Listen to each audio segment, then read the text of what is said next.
Cinema शौकीन सबका स्वागत करता है। आज हम बात करने वाले हैं ब्लड आउट के बारे में। ये कहानी है एक पुलिस वाले की जो अपने भाई का बदला लेने के लिए शहर का सबसे बड़ा गैंगस्टर बन जाता है। कहानी की शुरुआत होती है और हमारे सामने कोलोराडो शहर का दृश्य आता है। यहीं पर हम पुलिस के एक स्क्वाड को देखते हैं। ये लोग एक ड्रग फैक्ट्री पे रेड मारने जा रहे हैं जो फैक्ट्री है विनी जोन्स का। इस स्क्वाड को जो लीड कर रहा है उसका नाम है माइकल सेवियन। माइकल अपने पूरे स्क्वाड को समझाने लगता है कि उन्हें कितना चौकन्ना रहने की जरूरत है। जहाँ वो लोग जा रहे हैं वहाँ पर बहुत सारे हथियार बंद लोग हो सकते हैं। थोड़ी देर के बाद ये लोग पहुंच जाते हैं लोकेशन पर और अंदर जाते ही चारों तरफ से गोलियां चलने लगती हैं। विनी के लोग भी चौकन्ने थे। उन्हें पता था कि पुलिस वाले यहाँ पर कभी भी आ सकते हैं। अब हर तरफ से गोलियां चल रही हैं, लेकिन एक एक करके माइकल सबको मारने लगता है और उसकी टीम भी। जैसे ही विनी को यह बात पता लगती है वो पीछे के दरवाजे से भागता है ताकि वो पुलिस वालों के हाथ ना लगे, लेकिन माइकल उसके पीछे लगा हुआ है। थोड़ी देर के बाद विनी बाहर आता है और वो देखता है कि उसकी बच्ची बाहर ही खेल रही है। उसे देखने के बाद वो रुक जाता है और निश्चय करता है कि वो आत्मसमर्पण कर देगा। उसे पता है कि अगर वो भागा तब यहाँ पर गोलियां चलेंगी और कहीं उसकी बेटी को भी गोली लग सकती है, इसीलिए वो खड़ा हो जाता है सरेंडर करने के लिए। लेकिन माइकल इस चीज को नहीं देखता और वो 2 गोलियां चलाता है। ये गोलियां जाकर के पहले लगती हैं विनी को, उसके बाद उसकी बच्ची को भी लग जाती है और दोनों की मौत हो जाती है। इस चीज को देखने के बाद सारे लोग बहुत निराश हैं। माइकल चला आता है पुलिस स्टेशन वापस। यहाँ आते ही उसकी मुलाकात होती है अपने एक साथी से जिसका नाम है विली। विली माइकल को कहता है कि तुम्हारा छोटा भाई कब से तुमसे बात करना चाहता है। माइकल के छोटे भाई का नाम है डेविड, जो हमेशा ही किसी न किसी परेशानी में फंसते रहता है, इसीलिए माइकल ज्यादातर उससे दूरी ही बनाता है। जैसे ही माइकल को पता लगा है कि डेविड उससे बात करना चाहता है, वो समझ चुका है कि डेविड किसी न किसी मुसीबत में है। इन दोनों की बातें चल ही रही होती है, तभी यहाँ पर इनका सीनियर आता है और सबको बधाई देता है कि इन लोगों ने मिशन को अच्छे से पूरा कर दिया। किसी भी पुलिस वाले की मौत नहीं हुई है। थोड़े से लोग घायल हैं, लेकिन वो जल्दी ही ठीक हो जाएंगे। सारे गैंगस्टर्स को मार गिराया गया है और सारे के सारे ड्रग्स भी इन्हें मिल चुके हैं। सबके लिए टेंशन की एक ही बात है कि उस मासूम बच्ची की मौत हो गई, जिसके लिए सारे निराश हैं। लेकिन ये लोग इन बातों पर ज्यादा ध्यान नहीं देते और यहाँ से निकल पड़ते हैं। माइकल चला आता है अपनी ट्रेनिंग पूरी करने के लिए। तभी वो देखता है कि डेविड उससे मिलने आया है। डेविड जैसे ही माइकल से बात करने की कोशिश करता है, माइकल कहता है कि तुम जब भी मेरे पास आते हो मैं किसी न किसी मुसीबत में फंस जाता हूँ। अब मुझे किसी मुसीबत में नहीं फंसना। मेरी जिंदगी बहुत ही अच्छी चल रही है, जितनी जल्दी हो सके तुम यहाँ से निकल जाओ। लेकिन डेविड सच में माइकल से बात करना चाहता है। तब माइकल कहता है कि तुम बाहर जाकर के मेरा इंतजार करो, मैं अपनी ट्रेनिंग खत्म करके आता हूँ। डेविड इंतजार करने लगता है। थोड़ी देर के बाद माइकल जैसे ही बाहर आता है, डेविड उससे कहता है कि मैं अपने गैंग को छोड़ना चाहता हूँ, मैं अब उनके साथ काम नहीं करना चाहता। माइकल कहता है कि ये बात तुम मुझे कई सालों से बोल रहे हो, लेकिन अभी भी तुम उसी गैंग में पड़े हो। मैं अब तुम्हारी बातों में नहीं आने वाला। डेविड कहता है कि मुझे एक लड़की से प्यार हो गया है, मैं उससे शादी करना चाहता हूँ, लेकिन उसकी एक ही शर्त है कि अगर मैं गैंगस्टर्स के साथ रहा तब वो कभी भी मुझसे शादी नहीं करेगी। मैं सच में उससे शादी करना चाहता हूँ। इस काम में मुझे तुम्हारी मदद चाहिए। अगर मैंने अचानक से गैंग को छोड़ दिया तो वो सारे लोग मेरे पीछे लग जाएंगे और मैं कभी भी एक अच्छी जिंदगी नहीं बिता पाऊंगा और वो मेरी गर्लफ्रेंड को भी मार सकते हैं, जो मैं कभी भी नहीं चाहूंगा। इतना कहने के बाद वो इनकी माँ की अंगूठी निकालता है और कहता है कि यह अंगूठी मैं अपनी गर्लफ्रेंड को देने वाला हूँ। इन चीजों को देखने के बाद माइकल समझ जाता है कि डेविड सच में सीरियस है। वो सब कुछ छोड़ देना चाहता है। वो अब एक अच्छा इंसान बन सकता है। माइकल हमेशा से यही चाहता था अपने छोटे भाई के लिए। तब वो राजी हो जाता है और कहता है कि ठीक है, मैं तुम्हें बताऊंगा कि क्या करना है और कैसे उस गैंग को छोड़ना है। डेविड चला आता है वापस घर पे। तभी उसके गैंग का एक आदमी उसे कॉल करता है जिसका नाम है एंथनी और उसे बताता है कि तुम्हें एक पैकेज पहुंचाना है एक जगह से दूसरे जगह। डेविड पहले मना करने लगता है, लेकिन एंथनी बताता है कि इस बार तुम्हें डबल पैसा मिलेगा। इतने पैसे का नाम सुनने के बाद डेविड भी मान जाता है और थोड़ी देर के बाद वो पहुंचता है मीटिंग स्पॉट पे, जहाँ पर उसकी मुलाकात होती है एंथनी से। लेकिन जल्दी उसे एहसास होता है कि ये सब कुछ बस एक सेटअप है। सारे गैंग के मेंबर यहाँ पर हैं। एलियास नाम का एक आदमी बाहर आता है और कहता है कि तुम अब तक हमें धोखा दे रहे थे। मेरे एक आदमी ने तुम्हें पुलिस वाले के साथ देखा है। मैं समझ चुका हूँ कि तुम ही वो खबरी हो जिसने हमारी पूरी टीम को बर्बाद किया है। डेविड कहता है कि नहीं, मैं तुम लोगों को पूरी सच्चाई बता रहा हूँ। जिस पुलिस वाले से मैं मिला था उसका नाम माइकल है। वो मेरा भाई है। मैं कोई खबरी नहीं हूँ। मैं सिर्फ इस गैंग को छोड़ना चाहता हूँ ताकि एक अच्छी जिंदगी बिता सकूं। मुझे बस तुम लोग जाने दो। मैं कभी भी तुम लोगों के रास्ते में नहीं आऊंगा। डेविड के इतने गिड़गिड़ाने के बाद भी ये लोग उसकी बातों पर भरोसा नहीं करते और जेड नाम का आदमी उसे गोली मार देता है। वो उस पर 2 गोलियां चलाता है। तब यहीं पर डेविड की मौत हो जाती है। सुबह होते ही ये खबर पहुंच जाती है माइकल तक। वो पहुंचता है उस जगह पे जहाँ पे डेविड की लाश है। अपने भाई की लाश देखने के बाद माइकल टूट जाता है। उसके साथ उसका पार्टनर भी है जिसका नाम है बिली। ये लोग बताते हैं कि डेविड पर पीछे से गोली चली है, वो भी 2 गोलियां। जिस पिस्टल से गोली मारी गई है ये लोग उसका मॉडल भी बताते हैं, जो पूरे शहर में सिर्फ 5 है। सारे लोग इसकी इन्वेस्टिगेशन में लग जाते हैं। सब लगे हुए हैं ताकि पता लगा सके कि डेविड को किसने मारा। समय ऐसे ही बीतने लगता है। थोड़े समय के बाद माइकल को लगता है कि इस केस में नया कोई भी अपडेट नहीं है। बहुत समय से उसे कुछ भी नहीं बताया गया। तो वो भी गुस्सा होने लगता है और पहुंचता है डिटेक्टिव के ऑफिस में। तब उसकी मुलाकात होती है डिटेक्टिव हार्डविक से, जो इस केस को देख रहा था। माइकल जब उससे पूछता है कि क्या अपडेट है, तब हार्डविक कहता है कि हमने इस केस को बंद कर दिया है। इस बात को सुनते ही माइकल भड़क जाता है और कहता है कि ऐसा क्यों। तब हार्डविक कहता है कि ये गैंग वार का मामला है, इसमें हम नहीं पढ़ सकते। मुझे लगता है कि ये दो गैंग्स के बीच की लड़ाई है। तुम्हारा भाई भी उस गैंग के साथ शामिल था। हम सारे लोगों को नहीं पकड़ सकते। आए दिन गैंग वार में ऐसे लोग मरते रहते हैं। माइकल और भी ज्यादा भड़क जाता है और कहता है कि ये हमारा काम नहीं है। हमारा काम इतना है कि हम कातिल का पता लगाएं। हमारे पास उस पिस्टल का मॉडल भी है और इस शहर में सिर्फ वो 5 पिस्टल्स हैं। हमें इतना पता लगाना है कि वो पिस्टल किन किन लोगों के पास है, तब हम कातिल तक आराम से पहुंच जाएंगे। लेकिन हार्डविक उसकी बातों को काटता है और कहता है कि इससे कुछ भी नहीं होने वाला, हमें इसमें नहीं पड़ना चाहिए। अब इन दोनों के बीच बहस शुरू हो जाती है। माइकल इतना गुस्सा हो जाता है कि वो हार्डविक को मारना शुरू कर देता है। इन दोनों के बीच यहाँ पर लड़ाई होती है। तभी पुलिस वाले आते हैं और माइकल को बेहोश कर देते हैं। उसे ले जाकर के बंद कर दिया जाता है दूसरे कमरे में। कुछ घंटों के बाद यहाँ पर हार्डविक आता है और माइकल को कहता है कि तुम्हें नौकरी से निकाल दिया गया है क्योंकि तुमने अपने सीनियर पे हमला किया और नियमों का भी उल्लंघन किया। हमने तुम्हारा बैच, तुम्हारी आईडी और तुम्हारे सारे हथियारों को जब्त कर लिया है। अब तुम यहाँ से जा सकते हो। इन बातों को सुनने के बाद माइकल यहाँ से निकलने लगता है। तभी हम बिली को देखते हैं जो माइकल के सपोर्ट में यहाँ पर आया हुआ है। माइकल कहता है कि मुझे एक और बात आज समझ में आ गई कि करप्शन सिर्फ बाहर नहीं है, करप्शन हमारे डिपार्टमेंट के अंदर भी है। मैं ऐसे लोगों के साथ काम नहीं करना चाहता। मुझे पता है कि मुझे क्या करना है। मेरे भाई की हत्या हुई है और मैं हत्यारे को कभी भी जिंदा नहीं छोड़ूंगा। मेरी सिर्फ नौकरी गई है, लेकिन मैं इस बात को नहीं भूला हूँ कि कातिलों को कैसे ढूंढते हैं। इतना कहने के बाद वो निकल जाता है और पूरे शहर में घूमने लगता है। माइकल ने एक नई योजना बनाई है कि वो कैसे गैंग्स तक पहुंचेगा। सबसे पहले वो जाता है एक टैटू पार्लर में और वहाँ के टैटू आर्टिस्ट को कहता है कि यहाँ पर जितने भी गैंग्स हैं उन सबके टैटू को मेरे शरीर पर बना दो। टैटू आर्टिस्ट को समझ में नहीं आता कि वो क्या करे। वो कहता है कि मैं इस काम को नहीं कर सकता। तब माइकल उसे ढेर सारा पैसा देता है। पैसा देखने के बाद उसकी भी नीयत खराब हो जाती है। तब वो माइकल के पूरे शरीर पर टैटू बना देता है। टैटू के बनते ही माइकल पहुंचता है ब्लैक गैंग वालों के इलाके में। जैसे ही वो लोग उसके टैटू को देखते हैं उन्हें लगता है कि ये दूसरे गैंग का मेंबर है। सब उसे धमकी देने लगते हैं कि जितनी जल्दी हो सके यहाँ से निकल जाओ वरना तुम अपने जान से हाथ धो बैठोगे। लेकिन माइकल इनकी बातों को नहीं सुनता। देखते ही देखते यहाँ पर लड़ाई होने लगती है। तब हमें पता लगता है कि माइकल यही चाहता था। वो एक एक करके सबको पीटना शुरू कर देता है। लोग आते जाते हैं और वो सबको बड़ी ही बेरहमी से मारता है। थोड़ी देर के बाद इन्हें एहसास हो जाता है कि इस आदमी से पंगा नहीं लिया जा सकता। सब यहाँ से भागने लगते हैं, लेकिन जो लोग बचे हुए हैं माइकल अभी भी उनकी कुटाई कर रहा है। यहीं पर बाहर हम एंथनी और स्कॉट को देखते हैं। इन्हीं के गैंग में डेविड काम किया करता था। एंथनी और स्कॉट बड़े ही ध्यान से माइकल को देख रहे हैं। उसके फाइटिंग स्किल से वो बहुत ही ज्यादा प्रभावित होते हैं और पहुंचते हैं अपने बॉस अलायस के पास। उसे कहते हैं कि आज हमने एक बहुत ही खतरनाक आदमी को देखा जो दुश्मनों के इलाके में था। उसके पास कोई भी हथियार नहीं था, फिर भी उसने उन लोगों की ऐसी धुलाई की कि वो जिंदगी भर नहीं भूलेंगे। हमें लगता है कि उसे हमारे गिरोह के साथ काम करना चाहिए। अलायस कहता है कि उस आदमी को ढूंढो और पता लगाओ कि वो कितना काबिल है। सबसे पहले इस बात को पता लगाओ कि क्या वो पुलिस वालों से डरता है। अगर हमने उसे पुलिस वालों के खिलाफ जाने के लिए बोला तब क्या वो हमारी बात सुनेगा। सबसे पहले उसका टेस्ट लेना जरूरी है। इन बातों को सुनने के बाद ये दोनों पहुंच जाते हैं माइकल के पास और उसे ऑफर देते हैं कि वो इनके गिरोह के साथ काम करे। माइकल भी मान जाता है। ये लोग उसे कार में बैठाते हैं और लेकर के आते हैं एक पार्किंग लॉट के पास। बताते हैं कि यहाँ पर अक्सर ही पुलिस वाले आते हैं, तुम्हें जाकर के उनसे हथियार छीन करके लाना है। माइकल निकल पड़ता है। अंदर आने के बाद उसकी नजर पड़ती है हार्डविक पे। माइकल उसे देख करके खुश हो जाता है क्योंकि वो हार्डविक को कब से पीटना चाहता था। वो तुरंत जाता है उसके पास और उसे पीटना शुरू कर देता है। उसे इतना मारता है कि हार्डविक बेहोश होकर के गिर जाता है नीचे। तब माइकल उसकी बंदूक लेता है और आने लगता है बाहर। इस चीज को देखने के बाद ये दोनों बहुत ही ज्यादा खुश हैं, खास करके एंथनी, क्योंकि माइकल को बोला गया था कि सिर्फ वो बंदूक छीन करके लाए, लेकिन उल्टा उसने पुलिस वाले की धुलाई कर दी। ये लोग समझ चुके हैं कि माइकल काम का आदमी है, वो बहुत ही बहादुर है। माइकल अब इनके गिरोह का परमानेंट मेंबर बन जाता है। दिन भर वो एंथनी के साथ घूमता है और ये लोग हर जगह ड्रग्स की सप्लाई करते हैं। ये सिलसिला ऐसे ही चलते जाता है। माइकल बहुत करीब आ चुका है एंथनी और स्क्वाड के। एक रात जब ये लोग छत पे बैठ करके शराब पी रहे होते हैं तब बात करने लगते हैं डेविड के बारे में। डेविड का नाम सुनने के बाद एंथनी कहता है कि सबका ये मानना था कि वो मिला हुआ है पुलिस वालों के साथ, इसीलिए हम लोगों ने उसे पकड़ा। लेकिन मुझे लग रहा था कि वो कभी भी हमें धोखा नहीं देगा। वो बस शादी करना चाहता था एक लड़की से। उसका इरादा यही था कि वो गिरोह को छोड़ दे और कोई भी उसके पीछे ना आए। लेकिन सबने उस पर बहुत सारे आरोप लगाए। जिस रात उसे मारा गया मैं रोकना चाहता था बाकी लोगों को कि वो उसे ना मारे, लेकिन जेड का दिमाग खराब हो गया और उसने मार गिराया डेविड को। इन बातों को सुनने के बाद अब माइकल को पता लग जाता है कि आखिर कातिल कौन है उसके भाई का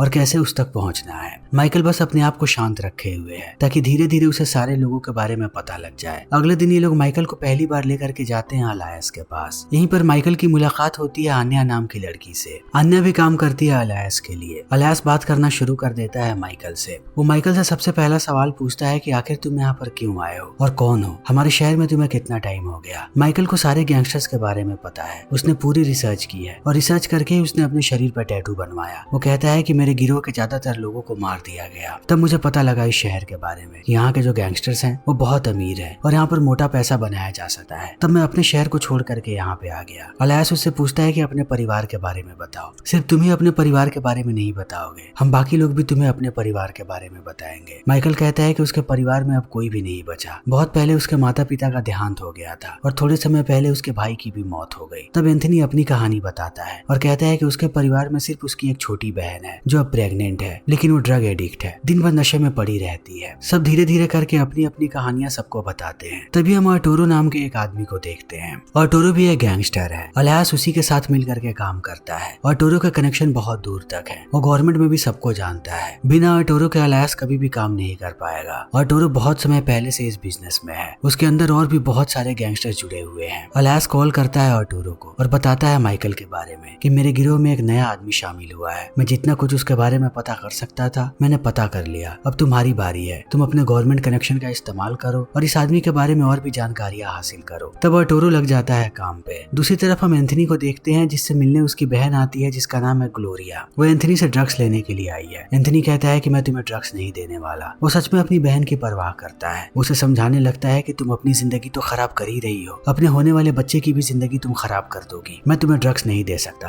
तुम अपने आप को अभी भी रोक सकती हो, अभी भी कुछ भी नहीं बिगड़ा। लेकिन ग्लोरिया इन बातों को सुन करके भड़क जाती है क्योंकि एंथनी ने उसे ड्रग्स नहीं दिया है और यहाँ से जाने लगती है। जाते समय ग्लोरिया को माइकल देखता है। तभी माइकल की नजर पड़ती है उसकी अंगूठी पर, जो माइकल की माँ की अंगूठी है। यहाँ पर माइकल को समझ में आ जाता है कि डेविड जिस लड़की से शादी करना चाहता था वो लड़की कोई और नहीं बल्कि ग्लोरिया ही है। तभी इन सबको अलायस बुलाता है और माइकल को कहता है कि मैं तुम्हें टीम का हेड बना रहा हूँ। आज हमें दूसरे गैंग को कहीं खत्म भी करना पड़ सकता है। उस गैंग का लीडर है मार्टिन। ये सारे लोग तुम्हारे अंडर में काम करेंगे, ये तुम्हारी जिम्मेदारी है कि तुम उन्हें कैसे खत्म करोगे। तब माइकल सबको लेकर के निकल जाता है। थोड़ी देर के बाद ये लोग पहुंच जाते हैं मार्टिन के ठिकाने पर और अंदर घुस जाते हैं। अंदर जाते ही चारों तरफ से गोलियां चलने लगती हैं। ये सब लोग एक दूसरे को मार रहे हैं, लेकिन माइकल का गैंग भारी पड़ता है मार्टिन के गैंग पर। वो लोग सबको मार गिराते हैं, मगर एक ही आदमी जिंदा बचा है और वो है मार्टिन। मार्टिन से स्क्वाड लड़ रहा है। स्क्वाड जब लड़ रहा होता है तब उसे एहसास होता है कि मार्टिन बहुत ही खतरनाक है और ताकतवर भी। वो आसानी से स्क्वाड को हरा देता है। जैसे ही ये बात माइकल को पता लगती है वो आकर के उसके सामने खड़ा हो जाता है। अब माइकल और मार्टिन लड़ रहे हैं। बहुत देर तक इनके बीच घमासान लड़ाई होती रहती है, लेकिन माइकल के सामने मार्टिन नहीं टिक पाता। माइकल उसे हराता है और अंत में उसका खात्मा भी कर देता है। इस चीज को देखने के बाद अब सारे लोग बहुत ही ज्यादा खुश हैं। वापस आने के बाद सब सेलिब्रेट करने लगते हैं। आन्या बहुत खुश है। पहले उसे शक हो रहा था माइकल पे, लेकिन आज माइकल को फाइट करते हुए देखने के बाद वो उससे बहुत ही ज्यादा प्रभावित है। धीरे धीरे वो माइकल के करीब आने लगती है और रात में ये दोनों इंटीमेट भी होते हैं। इंटीमेट होने के बाद आन्या माइकल के सलाइवा को कलेक्ट कर लेती है ताकि वो उसके बारे में और भी चीजें पता लगा सके। सुबह सुबह जगते ही सबसे पहले माइकल जाता है ग्लोरिया के पास। ग्लोरिया उससे बात नहीं करना चाहती। तब माइकल उसे बताता है कि मैं डेविड का भाई हूँ। तुम्हारे हाथ में जो अंगूठी है वो मेरी माँ की अंगूठी है। इसी से मैंने तुम्हें पहचाना कि डेविड तुमसे ही शादी करना चाहता था। थोड़ी देर के लिए ग्लोरिया उसकी बातों में आ जाती है। तब उसे एहसास होता है कि आदमी काम कर रहा है गिरोह के साथ, यानी इस पर भरोसा नहीं किया जा सकता और इसी गिरोह के किसी आदमी ने मारा है डेविड को। वो माइकल को कहती है कि अब मुझे किसी पर भी भरोसा नहीं है, इसी गिरोह ने मार दिया डेविड को। तुम मुझसे दूर रहो और दोबारा कभी भी मेरे पास मत आना। तभी अलायस बुलाता है माइकल को और माइकल से कहता है कि मुझे तुम्हारी मदद की जरूरत है। बहुत समय से मैं कुत्तों की जिंदगी बिता रहा हूँ। मैं आर्टुरो के अंडर में काम करता हूँ। मेरे पास बस एक छोटा सा शहर है, लेकिन मेरा सपना है कि मैं पूरे अमेरिका पे राज करूँ और उसके लिए हमें आर्टुरो को रास्ते से हटाना पड़ेगा। अगर हम लोगों ने आर्टुरो को मार गिराया तब पूरा का पूरा अमेरिका मेरा होगा, जिस पर अभी आर्टुरो राज कर रहा है। अगर उससे हम लड़े और हार गए तब मैं फिर से आर्टुरो के लिए ही काम करता रह जाऊंगा, लेकिन अगर हम जीत गए तब तुम सोच भी नहीं सकते कि हम कितने ताकतवर बन सकते हैं और इस काम में सिर्फ तुम ही मेरी मदद कर सकते हो। आर्टुरो का राइट हैंड है हेक्टर, जो बहुत ही ज्यादा ताकतवर है। मैं चाहता हूँ कि तुम हेक्टर को हराओ। अगर तुमने हेक्टर को हरा दिया तब हमारा काम बहुत ही आसान हो जाएगा। अब माइकल भी राजी हो जाता है और चला आता है अपने घर पर। तभी अन्या उससे मिलने आती है और कहती है कि मुझे पता लग गया है कि तुम कौन हो। जब तुम सो रहे थे तब मैंने तुम्हारा सलाइवा सैंपल लिया था, जिससे मुझे पता लग गया कि तुम एक पुलिस वाले हो। इन बातों को सुनने सुनने के बाद माइकल परेशान हो जाता है और सोचने लगता है कि वो क्या करे। तब अन्या उसे कहती है कि टेंशन लेने की कोई जरूरत नहीं है, मैं एक FBI एजेंट हूँ जो थोड़े समय से काम कर रही हूँ अलायंस के साथ, ताकि एक ही झटके में मैं सारे ड्रग डीलर्स को पकड़ लूं और अमेरिका में शांति आ जाए। तुम्हारा मकसद क्या है? तुम किसे पकड़ना चाहते हो? माइकल कहता है कि मुझे सिर्फ अपने भाई के कातिल का पता लगाना है, जिसका नाम था डेविड। एक बार वो कातिल मुझे मिल गया तब मैं उसे मार दूंगा और मेरा मिशन खत्म हो जाएगा। अन्या कहती है कि तुम गलत कर रहे हो, तुम्हें पता भी नहीं है कि कितने लोगों की जान दांव पर लगी हुई है। ये लोग आए दिन कितने लोगों की जान ले लेते हैं। ये बात सिर्फ तुम्हारे भाई के लिए नहीं है, अगर तुम बदले की आग में जलते रहे तब तुम सब कुछ खराब कर दोगे। हमारा मिशन ये होना चाहिए कि हम सबको खत्म करें ताकि कोई भी यहाँ पर नशीली चीजें ना बेच सके।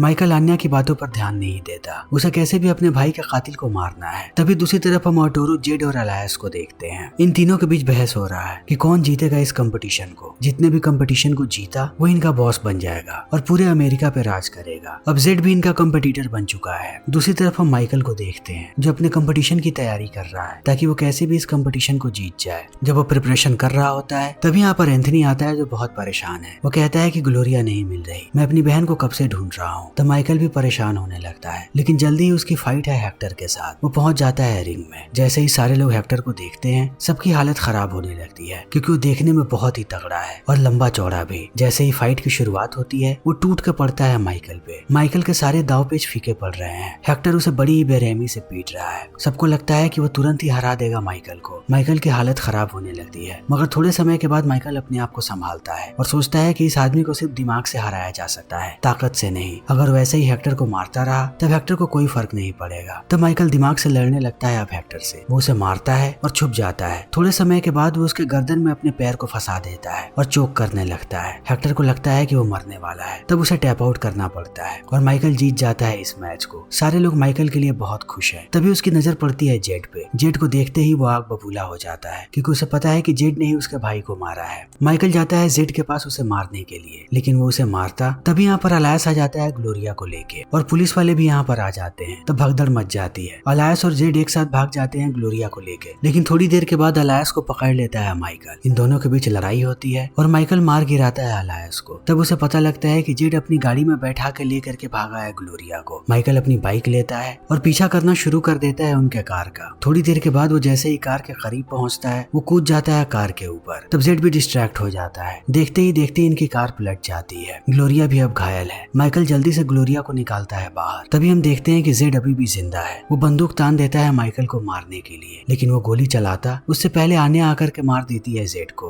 अब सारे लोगों की मौत हो चुकी है। ग्लोरिया भी आजाद है, उसके पीछे कोई नहीं आएगा। तब माइकल उसे कहता है कि मैं चाहता हूँ तुम मेरे साथ रहो, अपनी बहन की तरह मैं तुम्हारा ख्याल रखूंगा और इस बच्चे का भी, क्योंकि ये बच्चा मेरे भाई का है। तुम्हें कहीं भी और जाने की जरूरत नहीं है। इन बातों को सुनने के बाद ग्लोरिया भी खुश हो जाती है कि अब उसका ख्याल रखने के लिए कोई है। वो अकेली नहीं है, उसके भाई के अलावा अब यहाँ पर माइकल भी है जो उसका और उसके बच्चे का ध्यान रखेगा। फिर इसी के साथ ये फिल्म यहीं पर खत्म हो जाती है। तो दोस्तों हमारी आज की ये वीडियो यहीं पर खत्म होती है। अगर आपको हमारी ये वीडियो पसंद आई हो तो इसे लाइक करें, शेयर करें और चैनल को सब्सक्राइब करें। Thank you.